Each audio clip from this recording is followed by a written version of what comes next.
الرجیم بسم اللہ الرحمن الرحیم وَإِنَّكَ لَعَلَىٰ خُلُقٍ عَظِيمٍ صدق اللہ العظیم وصدق رسولہ النبی الکریم ان اللہ وملائکتہ یصلون علی النبی یا ایہا الذین آمنوا صلوا علیہ وسلموا تسلیما الصلاة والسلام علیک یا رسول اللہ وعلی آلک واصحابک یا حبیب اللہ۔ پیارے بھائی آپ بھی بیٹھ جائیں، سارے ایک دفعہ نیچے بیٹھیں، آپ بھی بیٹھیں جی، کیمرے والے بھائی بیٹھ جائیں، آپ بھی تشریف رکھیں، جلدی سے بیٹھیں جی، آپ لوگ بھی بیٹھ جائیں، تشریف رکھیں، آپ کی مہربانی۔ میں نے پہلے بھی عرض کیا ہے، یہ جو دوست کھڑے ہیں نا ابھی بھی، یہ یہاں تو یہاں بیٹھ جائیں یا پیچھے تشریف لے جائیں، بالکل پیچھے جائیں گے نا تو آسانی ہو جائے گی، وہاں سے آپ کو نظر آئے گا، پیچھے چلے جائیں، جو کھڑے ہیں پچھلی دیوار کے ساتھ چلیں، اور درود شریف پڑھیں باواز بلند، الصلاۃ والسلام علیک یا رسول اللہ وعلی آلک واصحابک یا حبیب اللہ۔ پیارے بھائی بولے نہیں، آپ کی مہربانی، بات نہ کریں، درود شریف پڑھیں، دو ایک باتیں ہو جائیں آپ کے ساتھ۔ درود پاک پڑھ لیں ایک دفعہ، اللہم صلی علی سیدنا و مولانا محمد معدن الجود والکرم وآلہ وصحبہ وبارک وسلم۔ حمد و صلاۃ کے بعد انتہائی عزت و تکریم کے لائق علماء، مشائخ، سادات، بزرگوں، دوستوں، بھائیوں، محفل میلاد مصطفیٰ صلی اللہ تعالیٰ علیہ وسلم کے خوبصورت عنوان نے اس بزم کو آج سجایا ہے۔ ماشاءاللہ بہت بڑی تعداد میں جمع ہوئے ہیں، اللہ تعالیٰ آپ کو بہترین جزا عطا فرمائے۔ انشاءاللہ آئندہ موقع ملا تو اس سے بڑی جگہ پر بندوبست احباب سے گزارش کریں گے کہ وہ کریں۔ ابھی آپ بس تشریف رکھیں جی، موبائل والے بھائی آپ سب کو ویڈیو بنانے تو نہیں نہ آئے، اللہ آپ کو سلامت رکھے، باقیوں کا بھی دل کرتا ہے پھر اٹھنے کو، کھڑا ہونے کو، تو آپ مہربانی کریں تھوڑی دیر کے لیے سب چھوڑ دیں، کام چھوڑ دیں بھائی، پانی کی تقسیم بھی چھوڑ دیں، مہربانی کریں، یہ تھوڑا سا ٹائم رہ گیا مغرب میں، پھر تو کوئی کام نہیں ہو سکے گا اگر آپ کو سیدھا کرنے میں اتنا وقت لگ گیا محفل کو۔ قرآن مجید فرقان حمید کی بڑی معروف آیہ کریمہ ہے جس کو میں نے تلاوت کیا ہے۔ اللہ تعالیٰ نے ارشاد فرمایا کہ وَإِنَّكَ لَعَلَىٰ خُلُقٍ عَظِيمٍ، اے محبوب علیہ السلام بے شک آپ عظیم اخلاق پر فائز ہیں۔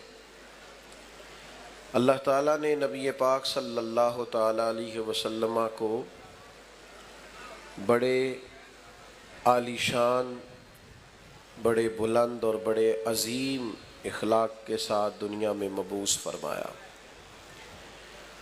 اور خود نبی کریم صلی اللہ تعالیٰ علیہ وسلم بیان فرماتے ہیں کہ میں دنیا میں اچھے اخلاق کی تکمیل کرنے کے لیے آیا ہوں۔ میری طرف دیکھیے گا، ہمارے ہاں لوگوں نے اخلاق کا مطلب فقط میٹھا بولنا سمجھ لیا ہے کہ میں میٹھا بولتا ہوں تو میں با اخلاق ہوں۔ تو یاد رکھیے گا کہ میٹھا بولنا بھی اخلاق کا حصہ ہے، لیکن صرف میٹھا بولنا اخلاق نہیں۔ میٹھا تو لوگ اپنے مطلب کے لیے بھی بولتے ہیں، اپنا کام نکلوانے کے لیے بھی میٹھا بولتے ہیں،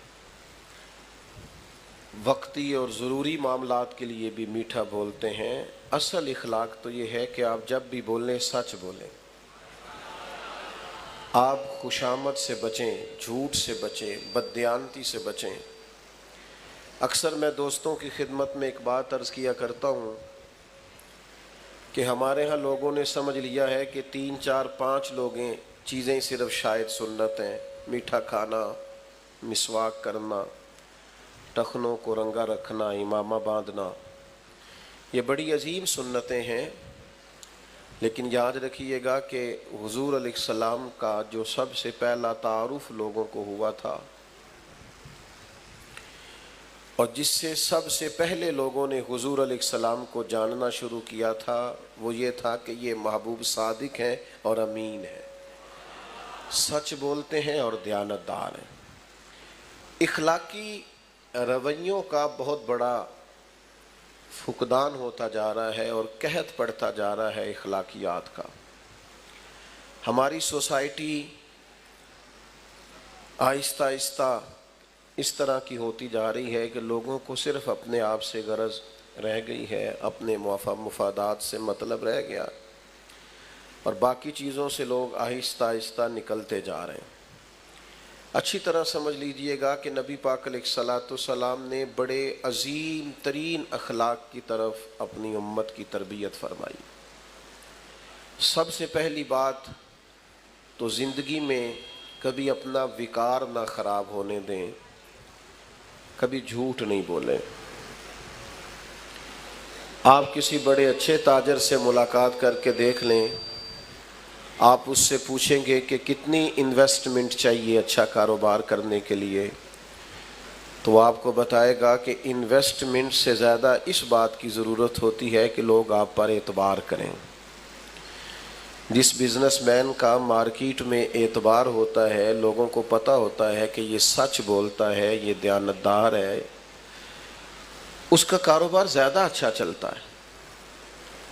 نبی پاک صلی اللہ تعالی علیہ وآلہ وسلم نے ہمیشہ اپنے معاشرے کو، اپنی سوسائٹی کو سچائی کا پیغام دیا۔ جناب ابو سفیان رضی اللہ تعالی عنہ فرماتے ہیں کہ مجھے جب شاہ روم نے بلایا تھا اور اس نے نبی پاک علیہ السلام کے بارے میں پوچھا تھا، تو اس وقت تک میں کلمہ نہیں پڑھتا تھا، تو میں نے اسی انداز میں وہ ساری گفتگو کی تھی جس انداز میں ہم حضور کے بارے میں کیا کرتے، اور ان سوالات میں ایک سوال اس نے یہ بھی پوچھا، یہ بخاری شریف سے لے کر تمام کتب میں یہ روایت موجود ہے، ایک سوال یہ بھی پوچھا تھا اس نے کہ بتائیے جس محبوب نے دعوی نبوت کیا ہے، کیا کبھی انہوں نے جھوٹ بھی بولا ہے؟ یہاں تو لوگ لوگوں کو ہنسانے کے لیے جھوٹ بولتے ہیں، کوئی فائدہ نہیں ہوتا، ذاتی طور پر ایک ٹکے کا فائدہ نہیں، لیکن بلا وجہ کے جھوٹ۔ کیا اس محبوب نے کبھی جھوٹ بولا ہے؟ کبھی؟ نوجوانوں سنو،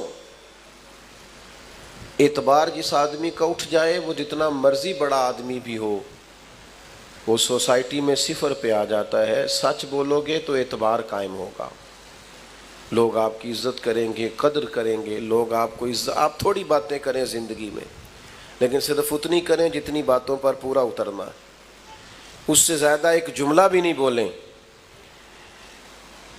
ابو سفیان فرماتے ہیں کہ مجھ سے کہا بادشاہ نے بتائیے کبھی حضور نے جھوٹ بھی بولا ہے؟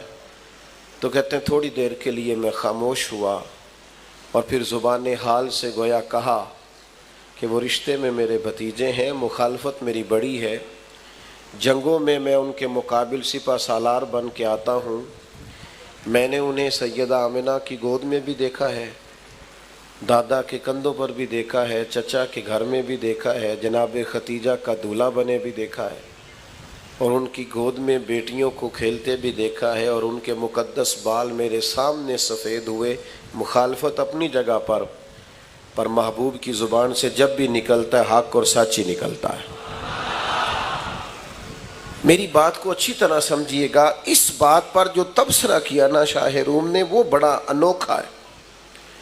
شاہ روم کہنے لگے پھر بات تو ختم ہو گئی نا، جس بندے نے بندوں سے کبھی جھوٹ نہیں بولا، وہ بھلا یہ والا جھوٹ کیوں بولے گا کہ میں اللہ کا رسول بن کے آیا ہوں؟ تو یہ صداقت کی دلیل ہے۔ تو ایک تو اخلاقی رویوں میں اس بات کو پیدا کریں کہ بلا وجہ کے جھوٹ اور بلا وجہ کی گپیں ان سے اپنے آپ کو نکالیں۔ دوسری ایک بہت بڑی اخلاقی ضرورت ہماری سوسائٹی کو ہے، وہ یہ ہے کہ کبھی کسی دنیا دار کے سامنے ہاتھ نہ پھیلائیں، کبھی کسی سے لالچ وابستہ نہ کریں، خودداری، عزت نفس، قناعت، جو اللہ نے آپ کو دیا اس پر پورے طور پہ راضی رہیں۔ لیکن کسی کی بڑی گاڑی دیکھ کر پریشان ہو جانا اور کسی شخص کا بنگلہ دیکھ کر پریشان ہو جانا، آج کل نوجوانوں میں ایک بڑی خوفناک بات پائی جاتی ہے۔ مجھے ایک دو جگہ سننے کا موقع ملا تو مجھے بڑی تکلیف ہوئی۔ وہ کہنے لگے جی کاروبار ضرور کرنا ہے ہم نے، پر دوسروں کے پیسوں پہ کرنا ہے۔ یہ تو خطرناک سوچ ہے۔ اس طرح کی سوچیں تو معاشرے کو کھا جاتی ہیں. یعنی آپ کسی کے بل بوتے پر جینا چاہتے ہیں. مسند امام احمد بن حنبل میں حدیث موجود ہے. ایک صحابی نے عرض کیا یا رسول اللہ ذلت کیا ہے؟ نبی کریم نے فرمایا لالچ نہ کرنا، ذلیل ہو جائے گا. تو یا رسول اللہ عزت کیا ہے؟ فرمایا جو رب نے تجھے دیا ہے تو اس پہ راضی ہو جا، اللہ تجھے عزت عطا فرما دے گا.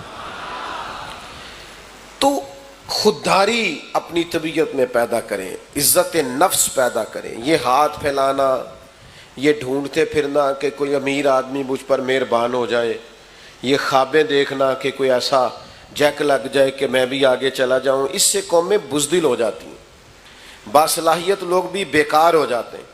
خود محنت کریں. اقبال کہتے ہیں اپنی دنیا آپ پیدا کر اگر زندوں میں ہے تو خود محنت کر. ایک کی تو پیشہ برا ہے دنیا میں اور وہ ہے کسی کے آگے ہاتھ پھیلانا. باقی تو جو ریڑھی لگاتا ہے اور مزدوری کر کے کھاتا ہے وہ بڑا عظیم آدمی ہے. باقی جو مزدور کے ہاتھ ہیں وہ بڑے قیمتی ہیں. کبھی کسی کی طرف. اور پھر میں آپ کو بڑی ذمہ داری سے اور تجربے کے بعد بتاتا ہوں کہ آپ خوددار ہو جائیں، اللہ مدد بھی بڑی فرماتا ہے. آپ ارادہ کریں کہ میں نے اپنے دست و بازو پہ آگے بڑھنا ہے، اللہ تعالیٰ رحمت فرماتا ہے اور بڑے دروازے کھول دیتا ہے. آسانیاں ہونی شروع ہو جاتی. لیکن جیسے جیسے ہرس، ہوس، لالچ، طمع بڑھے گا حالات خراب ہوں گے. حضرت حکیم بن حزام رضی اللہ تعالیٰ عنہ بخاری میں موجود ہے، فرماتے ہیں میں حضور کی بارگاہ میں حاضر تھا. نبی کریم علیہ السلام بانٹ رہے تھے تو میں نے بھی دیکھا جو ان کو بانٹتے تو میں نے بھی بڑھ کے شوق تھے. دستے عطا کے سامنے دستے طلب بڑھا دیا. تو میں نے بھی عرض کی حضور مجھے بھی دیجیے. تو محبوب نے ایک دفعہ بھی دیا، 2 دفعہ بھی دیا اور 3 دفعہ بھی دیا اور پھر ایک نصیحت بھی فرمائی، ایک تربیت بھی محبوب نے فرمائی. حضور فرمانے لگے حکیم یہ مال بڑا میٹھا ہوتا ہے لیکن اگر قناعت کے ساتھ اسے لوگے نا، قناعت کے ساتھ، تو پھر یہ تمہارے لیے بہتر ہے. لیکن فرمایا اگر لالچ کے ساتھ لوگے نا، یہ حضور ہمیں سمجھا رہے ہیں، صحابی وسیلہ ہے اور ہمیں نصیحت ہو رہی. کریم فرمانے لگے اگر اس کو تم لالچ سے لوگے تو فرمایا اس آدمی کی طرح ہو جاؤ گے جو کھانا تو کھاتا ہے پر اس کا پیٹ نہیں بھرتا. وہ بار بار کھاتا ہے، بار بار کھاتا ہے، سہ نفل نمازاں پڑھیاں پر ظالم نفس نہ مردہ ہو، بار بار کھاتا ہے. تو جب آپ قناعت کرتے ہیں، اللہ پر بھروسہ کرتے ہیں اور مالک سے طلب کرتے ہیں تو پھر وہ بے حساب دیتا ہے. لیکن جب توجہ یہ ہو جائے کہ میں نے کسی دنیا دار سے لینا ہے، فلاں سے حاصل کرنا ہے. حضرت حکیم بن حزام کہتے ہیں محبوب نے کہا میرے ہاتھ پر بیعت کرو کہ کبھی کسی دنیا دار کے آگے ہاتھ نہیں پھیلاؤ، بیعت کرو. آپ فرماتے ہیں میں نے اپنے نبی سے وعدہ کیا. پھر عمر گزر گئی، کبھی کسی دنیا دار کے آگے ہاتھ نہیں پھیلایا. یہاں تک کہ وہ گھوڑے پر بیٹھے ہوتے تھے اور درہ کبھی ہاتھ سے گر جاتا تھا نا تو قریب غلام کھڑا ہوتا تھا تو اسے بھی نہیں فرماتے تھے مجھے اٹھا کے دے دو. خود گھوڑے سے اترتے تھے، خود درہ اٹھاتے تھے. خادم کہتا مجھے بتا دیتے میں کر دیتا. فرمایا کیسے بتا دیتے؟ میں نے اپنے نبی سے وعدہ کیا ہے کبھی کسی دنیا دار کے سامنے ہاتھ نہیں پھیلاؤں گا ذات کے لیے. حضرت ابو بکر صدیق کے زمانے میں انہیں بلایا گیا اور کہا گیا یہ آپ حصہ لے لیں. تو انہوں نے کہا نہ جی، یہ مال غنیمت میں سے بھی میرا حصہ کسی اور کو دے دیں، میں نے حضور سے وعدہ کیا ہے. جناب عمر کے زمانے تک ان کا یہی حال رہا، پھر وصال فرمایا. تو یاد رکھیے گا جب تک خودداری نہیں نہ پیدا ہوتی، عزت نفس نہیں پیدا ہوتی، اتنی دیر تک آپ اخلاقی بلندی کو پا نہیں سکتے. وہ حاتم طائی سے کسی نے کہا تھا کبھی اپنے سے بڑا سخی بھی دیکھا ہے؟ اس نے کہا دیکھا ہے. آپ کی توجہ ہے نا میری بات پر؟ اس سے بڑا، اپنے سے بڑا سخی بھی دیکھا. کہا دیکھا ہے. وہ کیسے؟ کہنے لگے میں نے ایک دن سارے شہر کی دعوت پکائی تھی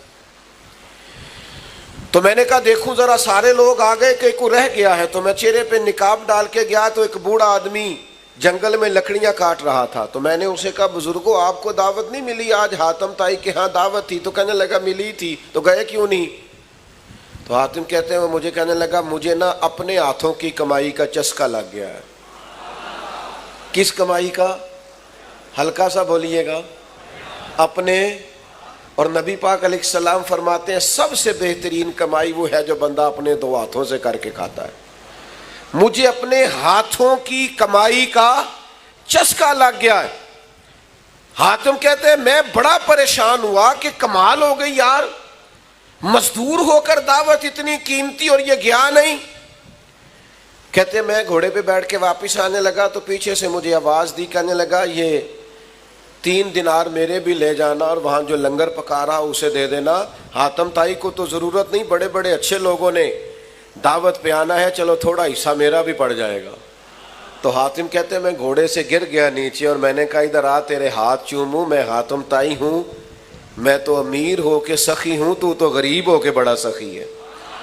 نوجوانوں، ہاتھوں کی کمائی، محنت، جد و جہد، یہ سارے بزدل لوگ ڈھونڈا کرتے ہیں۔ وہ ایک شاعر تھے نا، شاعروں سے معذرت کے ساتھ، تو بعض اوقات شعراء کی حالت بھی ایسی ہوتی ہے کہ لوگ 4 پیسے دے جاتے ہیں۔ تو وہ شاعر تھے تو وہ بڑی چادر لپیٹ رکھی تھی، تو کسی ویرانے میں بیٹھے تھے اور بال بکھرے ہوئے تھے۔ سب کی تو خیر یہ کیفیت نہیں ہوتی لیکن بعض کی۔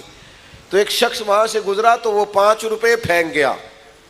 تو شاعر نے بڑی تگڑی بات کی جو سمجھنے والی، اس نے کہا یہ پیسے کیوں دے رہے ہو؟ اس نے کہا آپ کو ضرورت ہوگی، آپ غریب ہیں۔ تو اس نے کہا ضرورت ہوگی تو اللہ رسول سے مانگوں گا، تم سے کیوں مانگوں؟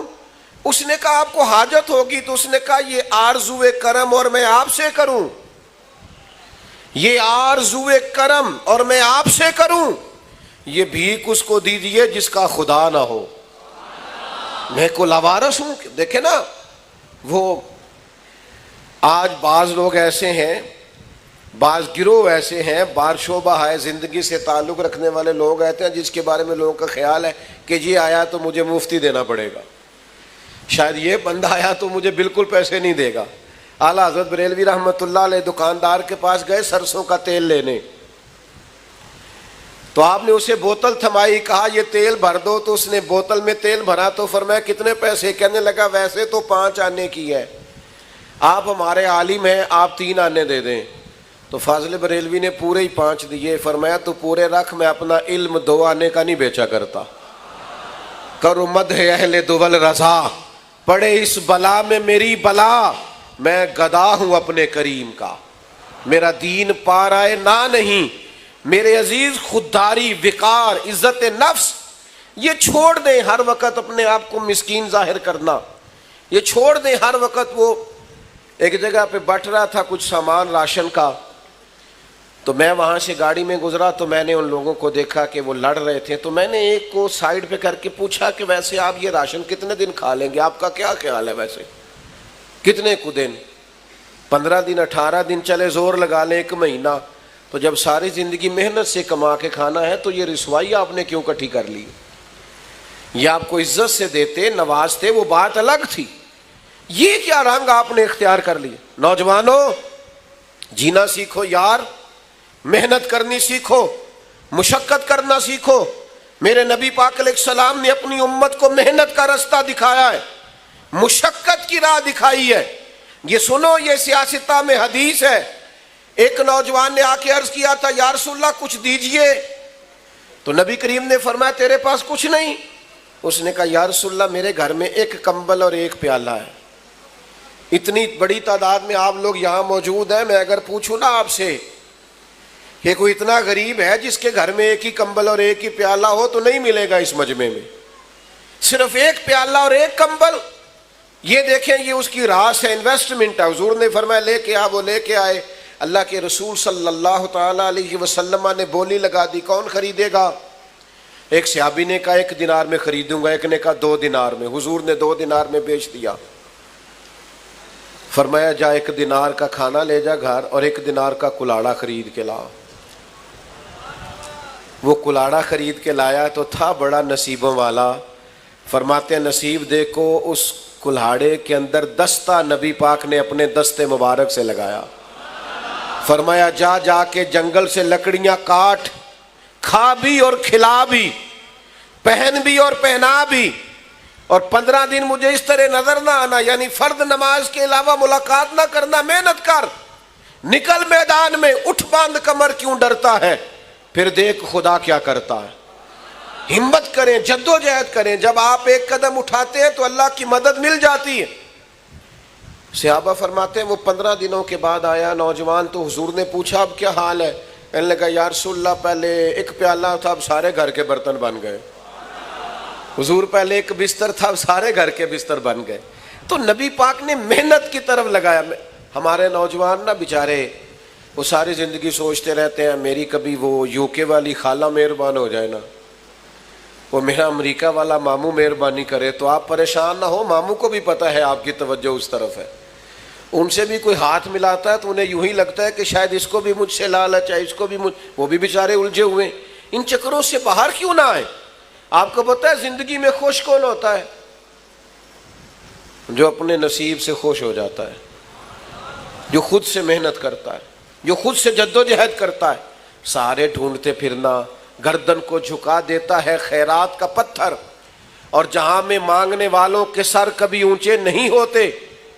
وہ حضرت حسن بصری رحمۃ اللہ علیہ کے پاس نا ایک نوجوان آیا، اس نے آ کے کہا حضور آج کے بعد میں نے محنت نہیں کرنی۔ فرمایا کیا ہوا؟ کہنے لگا آج میں نے عجیب نظارہ دیکھا ہے، شیر نے شکار کیا ہے اور ایک بکرا اس نے مارا ہے اور آدھے سے زیادہ خود کھایا ہے اور باقی بچا ہوا لے کے پہاڑ پہ چڑھ گیا۔ وہاں ایک اندھی لومڑی بیٹھی تھی، باقی کا شکار اس نے لومڑی کو کھلایا ہے، تو میں سمجھ گیا ہوں جو رب اس اندھی لومڑی کے لیے وہاں بندوبست کرتا ہے نا، بھیجتا ہے، وہ مجھے بھی بھیجے گا، لہذا میں نے کام نہیں کرنا اب۔ تو خواجہ حسن بصری مسکرائے اور بڑا ہی مسکرائے، اور پھر اس بچے پر شفقت کا ہاتھ پھیرا، کہنے لگے پتر کمال ہے نا تیری سوچ، آپ کی توجہ ہے میری بات پر؟ فرمایا کمال سوچ ہے نا تیری، تو نے کہانی میں 2 کردار دیکھے، ایک لومڑی ایک شیر، تو نے لومڑی بننے کا پروگرام بنایا، شیر بننے کا کیوں نہیں بنایا؟ تو شیر بننا، تو شکار کر، خود بھی کھا اور دوسروں کو بھی کھلا، لیکن یہ کیا ذائقہ ہوا کہ بس وہیں گر جانا ہے، اسی طرف ہی صرف آنا ہے۔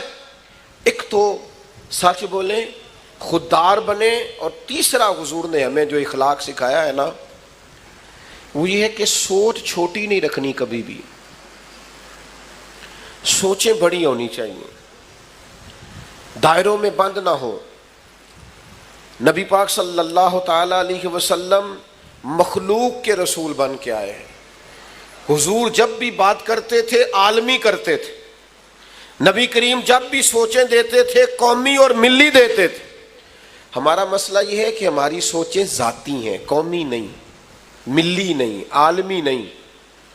یعنی جس بندے نے 6 کروڑ کا گھر بنایا ہے نا، وہ 5 لاکھ روپیہ اپنے دروازے میں گلی میں لگانے کو تیار نہیں ہوتا۔ وہ کہتا ہے جی یہ گھر تو میرا ہے تو گلی سانجھی ہے۔ وہ خدا کے بندے ملی سوچیں پیدا کریں، ملی، قومی۔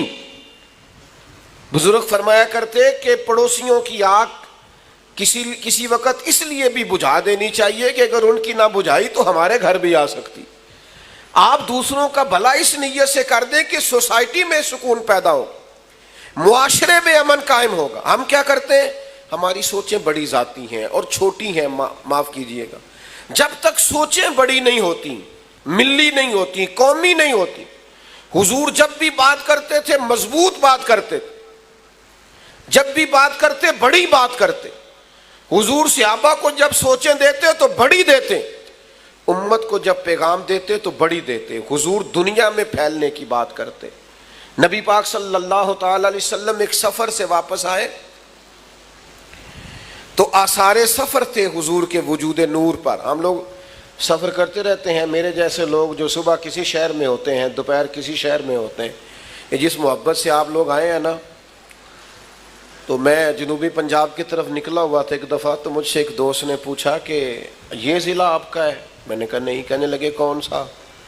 میں نے کہا اب تو یوں لگتا ہے ہر ضلع ہی اپنا ضلع ہے۔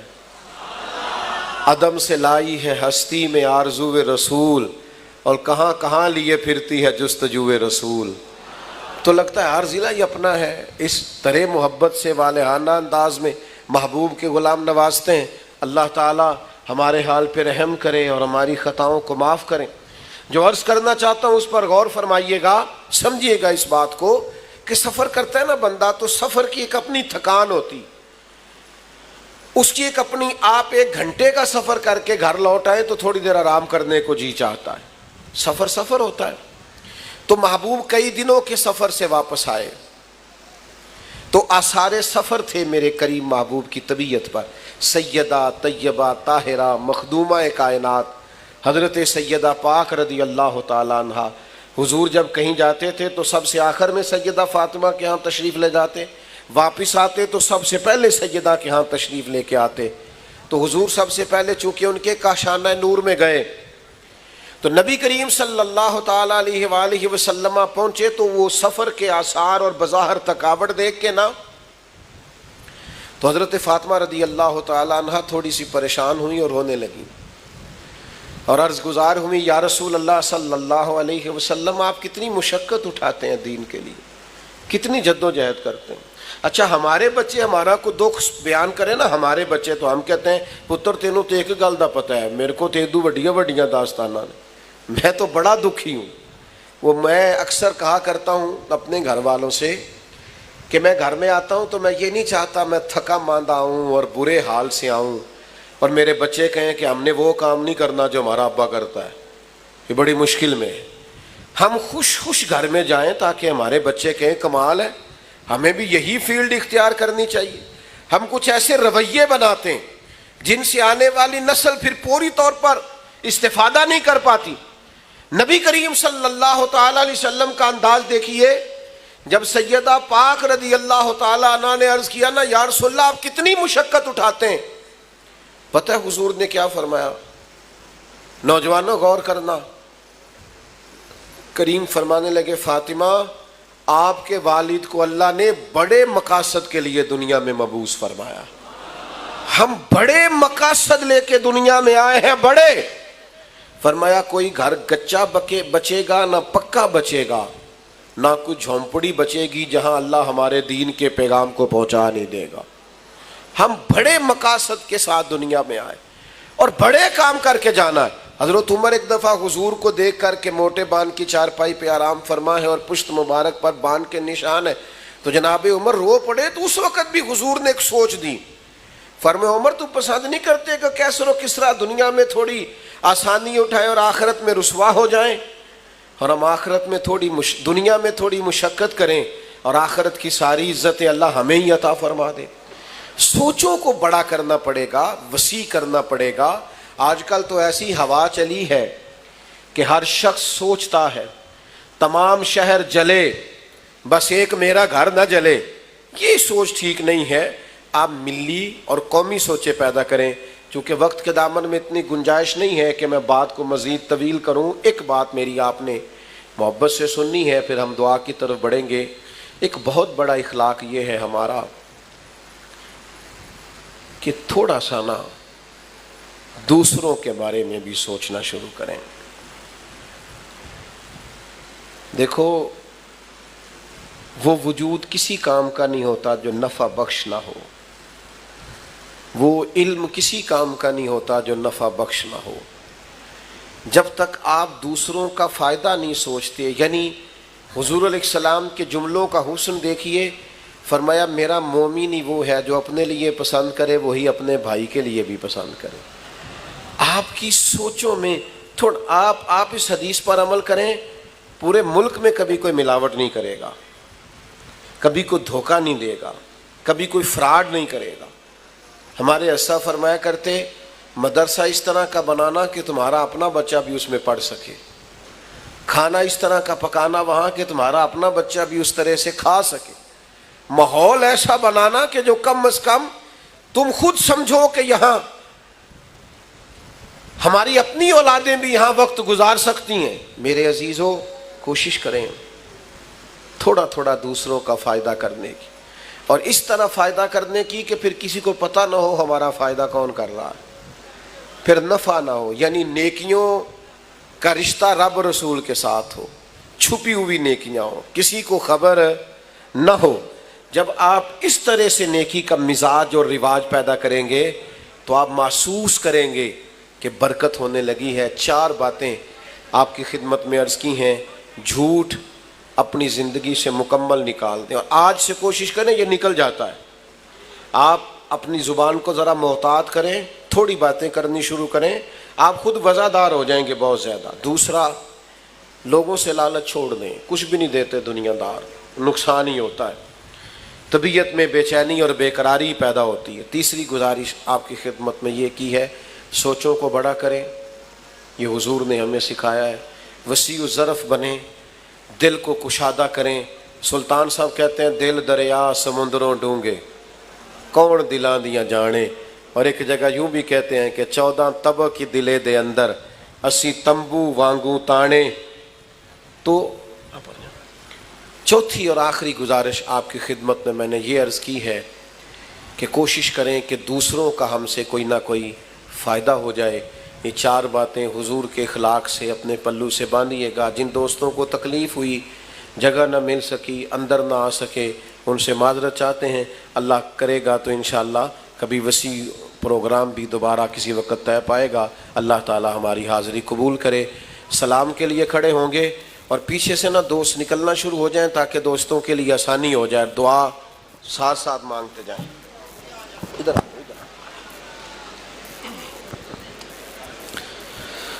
مصطفیٰ جان رحمت پہ لاکھوں سلام، شمع بز میں ہدایت پہ لاکھوں سلام، مصطفیٰ جان رحمت پہ لاکھوں، شمع بز میں ہدایت پہ جس سہانی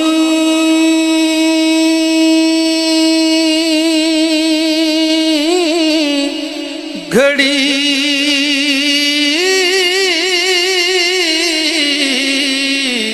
چمکا طیبہ کا چاند، جس سہانی گھڑی چمکا طیبہ کا چاند، جس سہانی گھڑی چمکا طیبہ کا چاند، اس دل افروز ساتھ پہ لاکھوں سلام، مصطفیٰ جان رحمت پہ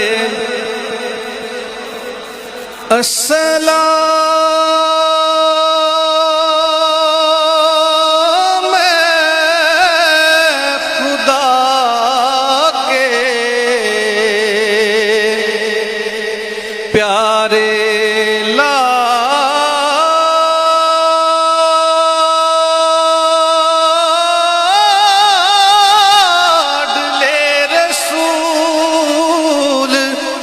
سلام عاجزانہ ہو قبول۔ مولانا محمد معدن الجود والکرم وآلہ وصحبہ وبارک وسلم۔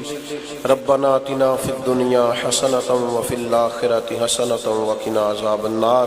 اللہ اس محفل پاک کو اپنی بارگاہ میں قبول فرما، ہمارے گناہوں کو معاف فرما، ہماری غلطیوں سے درگزر فرما، ہمارے علم کو نافع فرما، اعمال کو خالص فرما، سجدوں کا ذوق عطا فرما، عبادتوں کا شوق عطا فرما، تلاوتوں کی لذت عطا فرما، اپنے ذکر و فکر کی توفیق نصیب فرما۔